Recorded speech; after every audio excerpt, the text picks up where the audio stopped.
Today is a great time to talk about improving your mental game. Why? Because it's a topic that helps not only when you're playing games, but also in day-to-day life. Most of my viewers are university and college age, which means you probably just finished up all those final exams, last-minute projects, presentations, and all the other annoying things that come along with the end of a semester of hard work. First of all, congrats, enjoy your holiday, and secondly, you probably just finished dealing with a mountain of stress.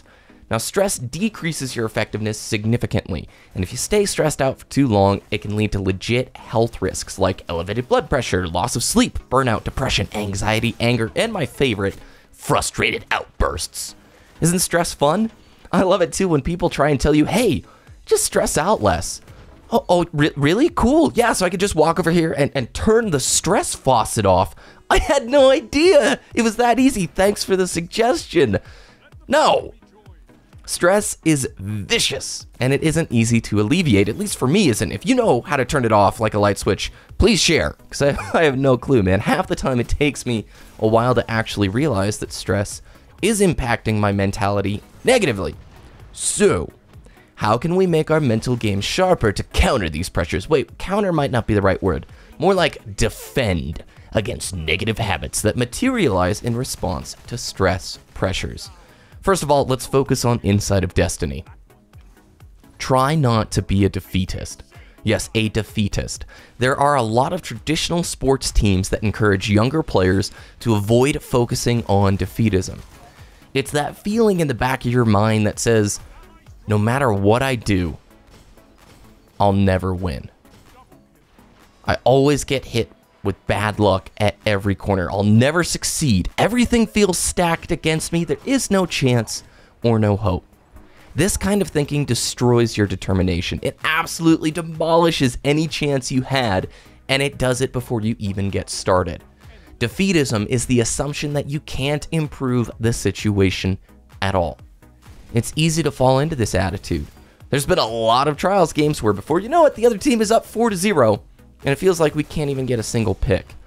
I resign to a loss and I verbally say to my teammates, it's over.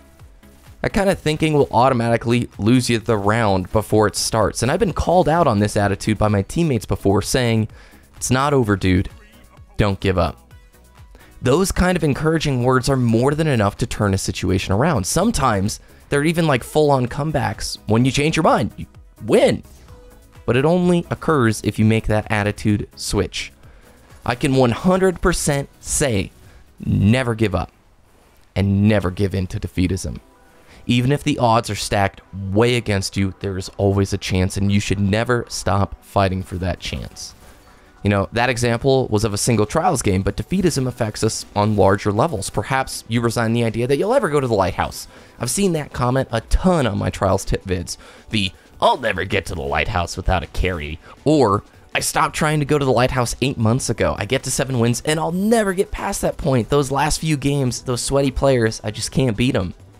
Defeatism statements go even larger than that, and it actually impacts our goals. I'll never be one of those PvP players in top 10%. I'll never get better at this game. Here's the real deal, though. We all experience setbacks towards our goals. Every last one of you watching this is hit with obstacles and roadblocks and challenges that threaten your goals, not just game goals, but real life goals. It's completely unavoidable. However, the way we deal with those obstacles makes the world of difference.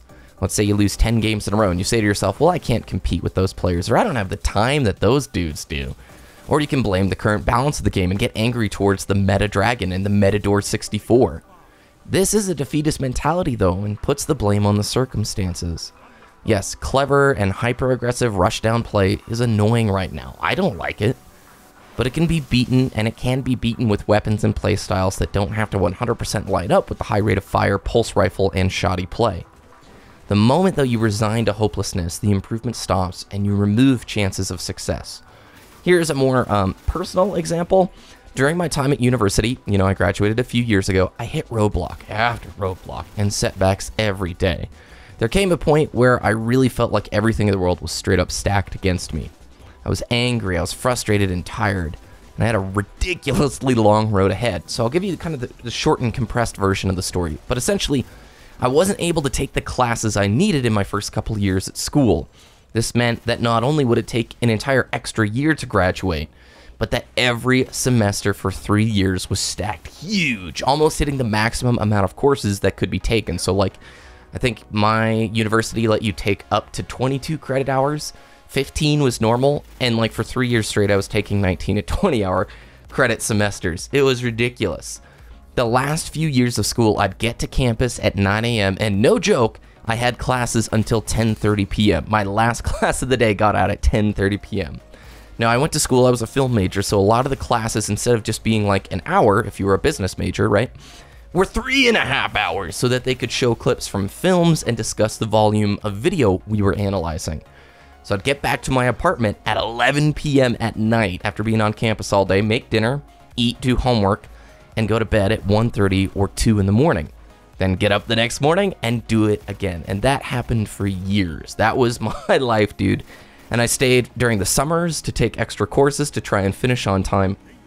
And I tell you what, easily one of the hardest times I've ever had in my life, because it just was, I was tired, I was exhausted, I didn't enjoy my major very much. So what I was getting up and pouring like 110% of effort into was something I didn't inherently like. It frustrated me each day. And I felt worn down and just exhausted. It felt like in my first 2 years of school too, all the odds were stacked against me, right? I couldn't get the classes that I needed, man. The university just wants me here for another paycheck. And that was the scary bit too. It's like you had to get X good enough grades in the classes, otherwise you'd have to stay another semester and take it again. But there was an attitude shift, man, 2 years into school. First 2 years, I was a defeatist. I just resigned to the fact that everything was out against me, and I didn't have the right attitude. But those last 3 years of school, man, when I was approaching those enormous semesters, I made a change of attitude that was like, I'm gonna beat this. Even though everything feels straight up against me, I'm going for it. And it doesn't mean there weren't still failures along the way. There were plenty of failures. There were still roadblocks. There were still obstacles, but the attitude shift changed everything. I still look back at it and I don't know how I got through it, but I did. And this example is probably pretty shallow. Like, it's a huge blessing to be able to get to go to university, right? There's obstacles and roadblocks that are way bigger and gnarlier that I know some of you are dealing with. And I just want to say and repeat the words that my trials teammates did. It's not over. Don't give up. Don't give in to defeatism. Don't let circumstances dictate what's ahead of you. 100% don't give up. And that applies to gaming, that applies to real life. All of us are going to be hit with obstacles. But how we explain those obstacles and roadblocks to ourselves, how we handle it, ultimately can determine how strong your mental game is. So that's going to wrap it up for this video, a little bit different kind of tip video. If you guys have experience of your own that you want to share in the comments, obstacles that you've been hit with that you overcame, or obstacles that you're still battling with that you're trying to just crush, I'd love to read about it. You don't have to share anything. If you guys found this video helpful or enjoyed it, please let me know with a like. I don't usually talk about myself very often, so it's good to hear feedback. If you guys like this type of thing, maybe I'll do more of it. Thanks for watching, and we'll see you later on. Shown your might, Guardian. Well fought.